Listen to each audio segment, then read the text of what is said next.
Good morning, fellow veterans, Mrs. Weatherby, ladies and gentlemen, and the student body of KHS. Thank you for the nice welcome and the opportunity to speak with you this morning. You know, the reason the Air Force, the Army, the Navy, and the Marines argue amongst themselves is because they don't speak the same language. For instance, take this simple phrase, secure the building. The Army will post guards around the place. The Navy will turn out the lights and lock the doors.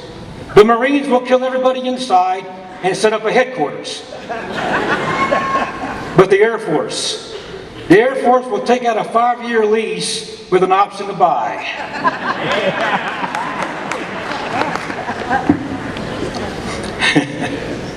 That's true that they do argue amongst themselves, but when it's time to come together and get the job done, that's exactly what they do.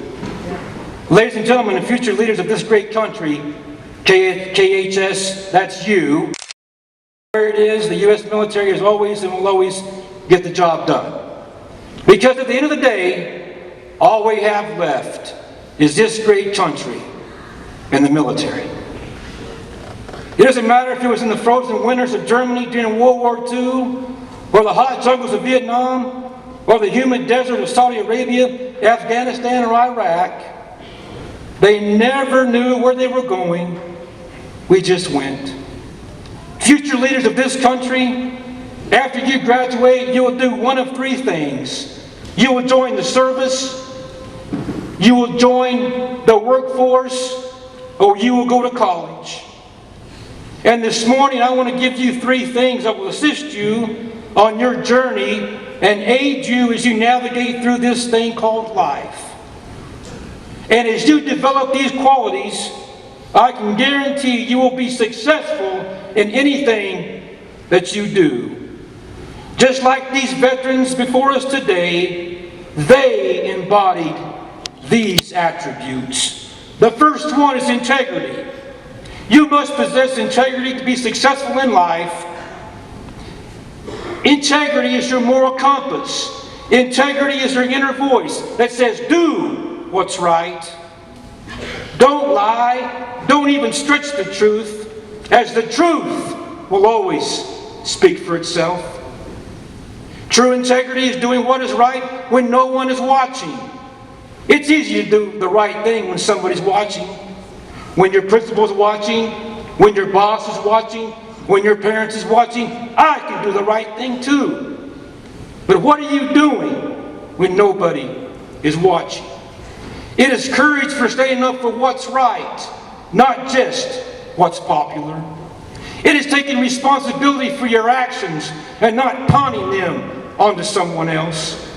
It is being accountable and being a good steward with all that we've been entrusted with. True integrity is having respect.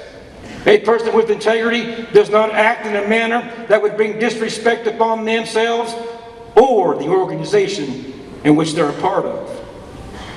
The veterans before you today, and the ones that can't be with us any longer, show and continue to show true integrity. Number 2, service before self. You must put professional duties before personal desires to be successful in life. Whether you join the service, the workforce, or college life, you must put your duty before personal desires. You must represent something bigger than you. True professionals understand that there are rules and they abide by those rules. You must respect others, and when you are in a leadership position, and oh, you will be, in some form or another, because I believe a great follower turns into a good leader. You must put your subordinates' wishes and desires in front of your personal comfort.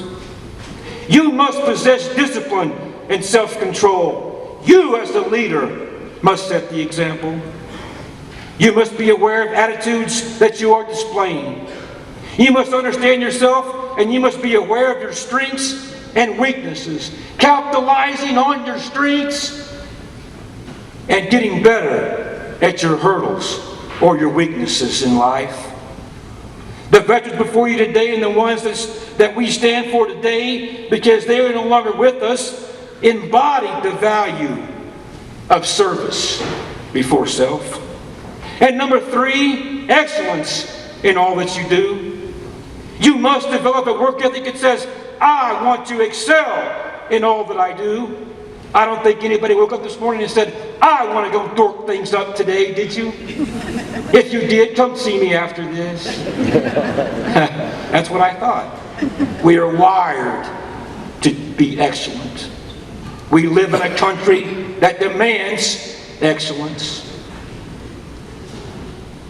You must make a difference where you are right now, in your school, in your family, and in your community. You must always improve. Don't stop learning. I believe that we don't stop learning until the good Lord takes us home. Strive for personal excellence in all that you do, including physical fitness, mental fitness, and spiritual fitness. Have a mutual respect for those that you come into contact with. Don't let anybody think they're bigger than you are, because I guarantee you, they put their pants on the same way you do. That's a joke. But this is not. Don't be a bully. Don't be a bully. Don't be a bully in the service. Don't be a bully on your job. And don't be a bully in college. There's no place for it anymore. Don't waste your abilities and those of the people that you're in charge of. Be a team player and appreciate what your team members bring to the table. Be an expert at all that you're in charge of. And last but not least, on this third point, don't be afraid to take a chance. If you'd ask any veteran in here today, including myself, were you afraid to take a chance? No, that's why we have this uniform on today, and that's why we wear these hats. We took a chance. We took a chance. Just like the veterans here today and the ones that gave that final sacrifice, they embodied the values of integrity, service, and excellence. And you, future leaders of this great country, I challenge you to do the same. Don't settle for second best as you go on and truly stand for those who stood for us. Let me conclude this morning with a quote from the 40th president of this great country, Ronald Reagan. And I quote, "Freedom is never more than one. We didn't pass it on to our children in the bloodstream. It must be fought for, protected, and handed on for them to do the same." Unquote. May God bless the United States of America and Kuna High School. Thank you.